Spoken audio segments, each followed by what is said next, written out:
Vous êtes à l'écoute d'Anthropodcast. L'anthropode quoi? L'Anthropodcast. Mais c'est quoi l'anthropologie? Une production VoyageCast. En collaboration avec Anne-Laure.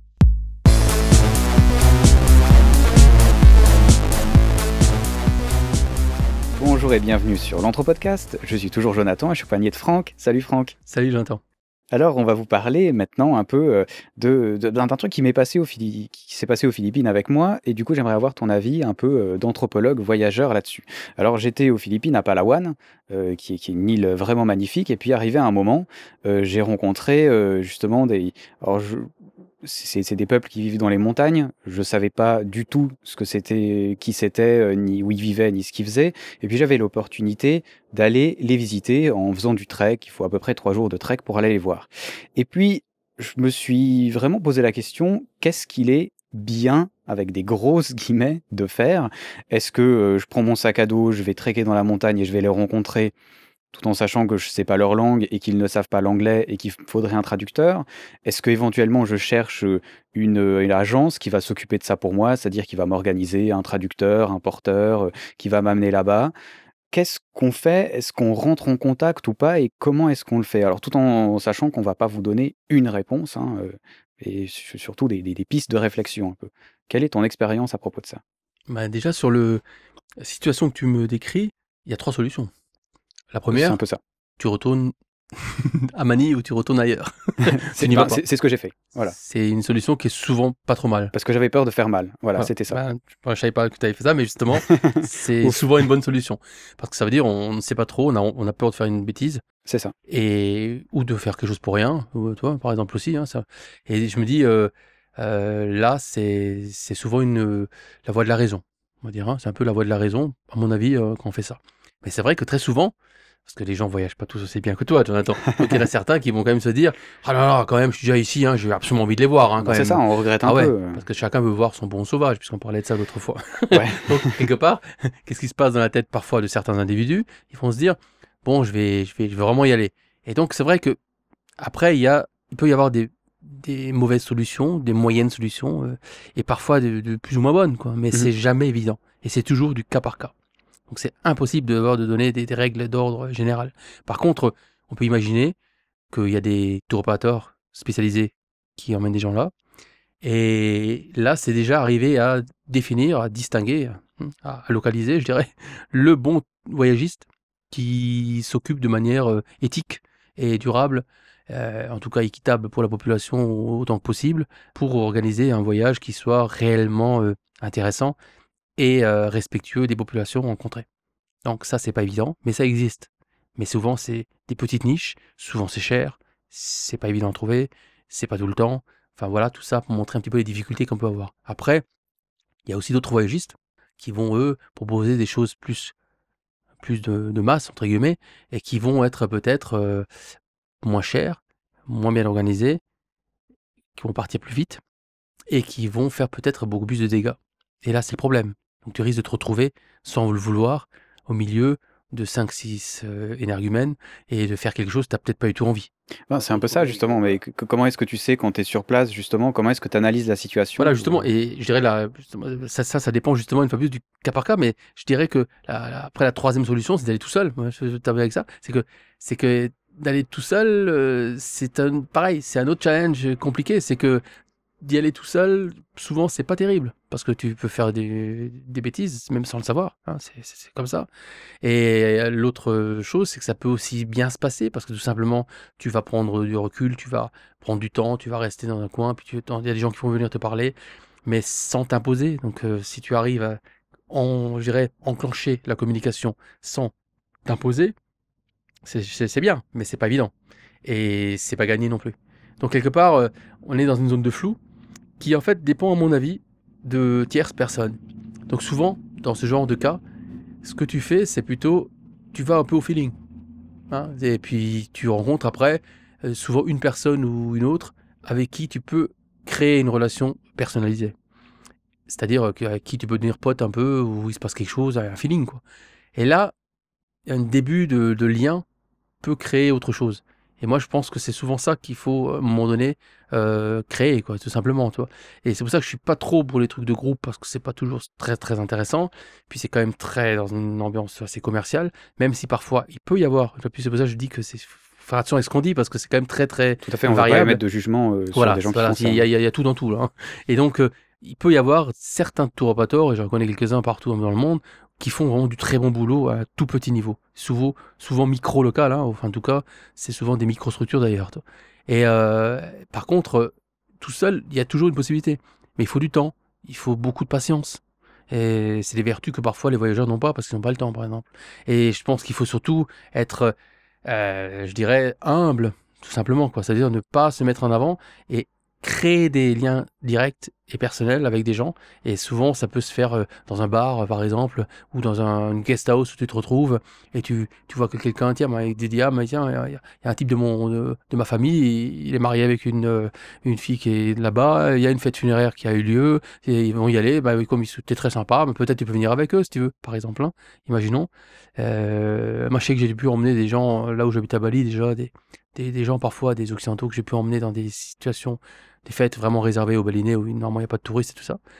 Donc parfois, tu profites un peu d'une occasion comme ça, et puis du coup, ils voient quelque chose d'assez extraordinaire qu'ils verraient jamais autrement, tout simplement parce qu'ils sont, voilà, ils ont eu la chance un peu de venir à un moment donné, à un moment privilégié. Parce que quelque part, on ne peut pas toujours tout faire ce qu'on veut. Hein, Bah c'est non, ça le voyage clairement. aussi. C'est qu'à un moment donné, il faut être tout simplement modeste un petit peu. Il ne faut pas toujours se la ramener hein, pour être plus familier. Et je pense que ça me paraît très important. Et là, dans ce cas-là, on peut avancer. Mais tu vois, il n'y a pas de réponse toute faite. C'est juste pas possible. Ouais, mais tu parlais par exemple des rites funéraires qui sont effectivement visibles dans certaines parties du monde. Mais moi, je me dis toujours, personnellement, tu vois, on est en Suisse, alors voilà, on a des églises, on a des gens qui meurent aussi. Et je trouverais quand même étrange qu'il y ait un mec qui se ramène avec son appareil photo pour faire des photos de la procession, du cercueil, ou je sais pas, même s'il viendrait le faire avec tout l'amour du monde, tu vois, je me dirais, attends, le mec, il est quand même pas à sa place. Et moi, ce que je me disais, est-ce que si je vais dans des endroits pareils, est-ce que je suis à ma place Mais ou justement, pas, tu vois? c'est là où c'est très intéressant l'exemple que tu donnes, parce que je pense que si justement tu peux arriver de manière, quand je disais humble, c'est ça que je veux dire, c'est que ton appareil photo, tu le planques, hein, tu l'as avec toi, et si c'est seulement quand tu rencontreras quelqu'un qui est, alors ça va pas être une messe comme ça va être le cas chez nous, Mmh. mais ça va être si quelqu'un va te proposer à boire à un moment donné, et ben, c'est à partir du moment où tu es sympa avec cette personne, que cette personne a envie d'établir un contact avec toi, te présenter à la famille par exemple, te présenter à des gens, mais toi, plus tu es là, discret. Ça me paraît très important. Et donc aussi, tu peux proposer à un moment donné, tout simplement, voilà, en termes d'échange. Moi, je crois beaucoup au mélange et à l'échange, hein. Donc, ça Mmh. veut dire à un moment donné, je pense qu'à partir du moment où il y a un échange qui peut se faire, c'est que tu montres que tu n'es pas là seulement pour prendre, mais tu es aussi là pour donner, ou pour prêter, ou pour ce que tu veux, toi. Et c'est ça qui me paraît important. Pour écouter surtout, toi, pour écouter, pour échanger, quoi. Et là, les gens, alors ça peut être quoi? Ça peut être parler anglais avec eux, tout simplement. Ça peut être un truc tout bête, quoi. Comme parler un peu anglais, leur montrer que quand ils sont en train de faire un petit truc, toi, imagine, ils t'emmènent à côté de la famille, ils sont en train de préparer des petites galettes. Et bah, tu leur dis que tiens, toi, dans le pays dont tu viens, les galettes, on les fait comme ça. C'est tout bête, mais les gens, souvent, sont très très contents parce qu'ils vont dire tiens, ce type-là, il s'intéresse quand même à non seulement à ce qu'on fait, mais il s'intéresse aussi à nous dire des choses. Il est dans l'échange, il veut nous montrer des trucs. C'est hyper intéressant. Donc, il y a quelqu'un qui va t'emmener après. Et là, la relation s'établit.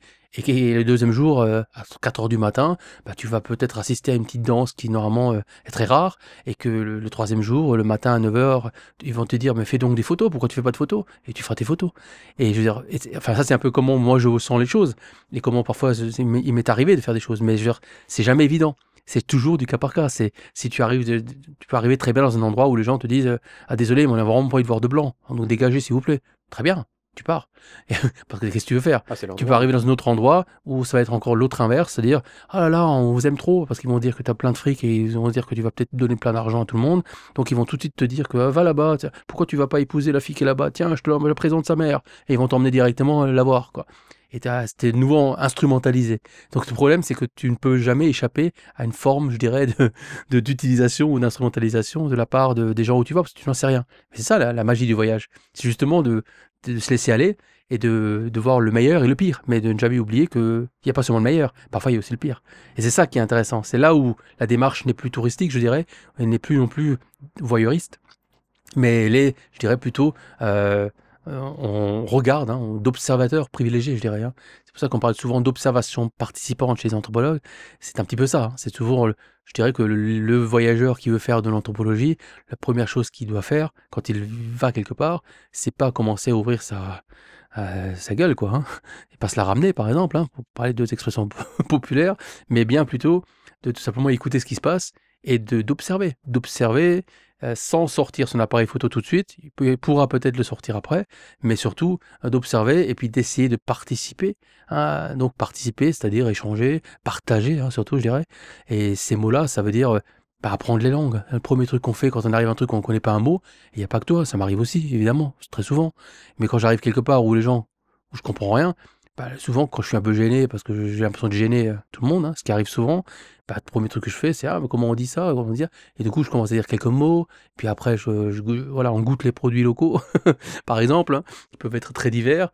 Et je veux dire, et ça, c'est très intéressant, parce que là, il peut se passer un échange, mais une fois plus, on n'est jamais sûr de rien. Et c'est ça, en fait, quelque part, il faut le laisser aller. Et je reviens un petit peu sur des notions, justement, il faut pas attendre, mais il faut pas s'imposer. Donc, c'est toujours arriver à trouver le bon compromis entre ce côté, genre être disponible au moment où il faut, et surtout, toujours en veillant à être le plus respectueux possible. Et ça me paraît être un petit peu la formule magique, s'il y en a une. Ce serait un peu, justement, d'arriver à composer cela. Et je pense que plus on prend du recul, plus on essaye d'être dans une forme de regard, je dirais, respectueux, un peu lointain, d'écouter ce que les gens disent, de pas se mettre en avant. Et je pense que là, il y a vraiment une manière après de s'adapter et d'être invité régulièrement dans des choses. Mais là, une fois de plus, c'est très, très, très différent. Chaque situation peut être différente. Quand tu es au nord du Pakistan aujourd'hui, c'est plus compliqué que quand tu es voilà, dans je sais pas moi, dans le nord des Philippines, toi, par exemple. Là, pour parler.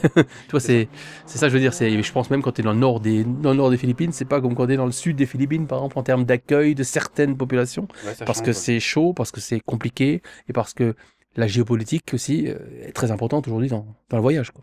Ouais, clairement, c'est exactement ça. OK, très intéressant, ce que tu nous dis là.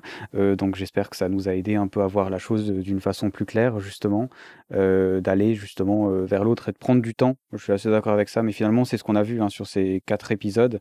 Finalement, si on voyage rapidement, c'est quand même hyper dur de faire bien. Oui, c'est tout le problème de voyage de masse. C'est quand on voit maintenant de plus en plus les gens qui voyagent et qui font ça va de l'Europe en 4 jours. Mais aussi, je crois, de cette massification du tourisme dans les pays du Sud. Et moi, ce qui m'inquiète, c'est que je suis pour la démocratisation du voyage, évidemment. Je pense que ça me paraît quand même logique qu'il faut surtout réserver le voyage à une élite, comme c'était le cas autrefois. Quand même, on va dire ça, c'est un peu important. L'aristocratie, c'est terminé par rapport au monde du voyage. Mais en même temps, comment faire pour ne pas retourner vers un voyage élitiste et tout en essayant d'éviter les dégâts liés à des low cost à tous les niveaux. Quand je dis low cost, c'est simplement, voilà, c'est low cost à tous les niveaux. C'est pas seulement le vol, ça va être au niveau de tout. Et ça, je crois qu'aujourd'hui, on est dans des package tours qui sont absolument faramineux et qui posent vraiment un problème, je dirais, à beaucoup de destinations qui ne savent plus comment lutter contre ces choses-là. Et je crois justement, malheureusement, on est de plus en plus vers un retour à l'originalité extrême, à l'innovation en permanence. Alors voilà, on est toujours, que ce soit dormir dans une prison à Londres, que ce soit dormir dans les arbres, il faut toujours faire des choses qui soient sympas, innovantes, originaux. Enfin, faut être original, sinon on n'existe plus, quoi. Et ça, c'est un petit peu je dirais, c'est la rançon c'est aussi la rançon du succès, je dirais, de la mondialisation, entre guillemets. C'est qu'il faut toujours être dans le buzz. Si tu fais pas le buzz, on ne parle plus de toi. Et dans le tourisme, c'est un peu la même chose. C'est qu'aujourd'hui, les opérateurs touristiques proposent tout le temps des offres de plus en plus innovantes, mais malheureusement qui vont plus vers un élitisme que vers une démocratisation saine. Parce que la démocratisation saine, c'est pas des voyages bas de gamme. C'est des voyages qui coûtent pas cher. C'est ça la démocratisation, la vraie. Et ça veut dire un voyage qui coûte pas cher peut être très très bien. C'est simplement, c'est plutôt un voyage où on se dépossède de tout ce qui est en surplus. Et plutôt que, c'est un peu se simplifier la vie, simplement. dans l'esprit plutôt d'un Pierre Rabhi ou d'un, je sais pas, ou d'un Taureau, mais plutôt, ou d'un Gandhi si on préfère, que d'aller plutôt vers faire des choses toujours extrêmes ou complètement délirantes pour rester dans l'air du temps. Donc je pense que là, il y a une réflexion philosophique sur notre époque aussi, qui est importante. Pour comment on voyage, pourquoi on voyage, et pourquoi est-ce qu'on ne réfléchirait pas de voyager plus simplement pour peut-être voyager mieux, quoi. Ouais, exactement. Alors je vais finir par une citation que j'ai trouvée au hasard de l'internet, mais que j'ai beaucoup aimée, qui disait: «L'anthropologue peut dire au touriste: "Dis-moi comment tu voyages, je te dirai dans quelle société tu vis et comment tu conçois ton existence"». Ouais, très bien. Je trouve qu'on c'est ça résume aussi pas mal, un peu ces 4 épisodes. Ça m'a fait vraiment plaisir de te recevoir sur VoyageCast. Peut-être pour, les gens qui nous écoutent et qui ont envie peut-être de te suivre, que ce soit au niveau lecture, où est-ce qu'on te trouve, Franck Michel? Bah, le mieux, je crois que c'est aller sur le site de la Croisée des Routes. Et puis là-dessus, il y a énormément de choses qui touchent au monde du nomadisme, du voyage, de la culture, avec des rencontres, avec des webdocs, avec des écrits, une revue en ligne qui s'appelle L'Autre Voix. Toutes ces choses-là que j'anime avec une équipe extrêmement dynamique. Et donc le site, c'est Croisée des routes, comme ça se prononce, route au pluriel. Donc croisédesroutes.com. C'est exactement ça. Le lien sera de toute façon sur anthropodcast.fr et voyagecast.ch si jamais vous ne trouvez pas sur internet, mais heureusement Google est votre ami. Merci beaucoup Franck Merci à Michel. toi, Jonathan. Et puis on se dit à la prochaine, peut-être au hasard des routes ou au hasard du podcast. Super. Allez, ciao ciao. Ciao.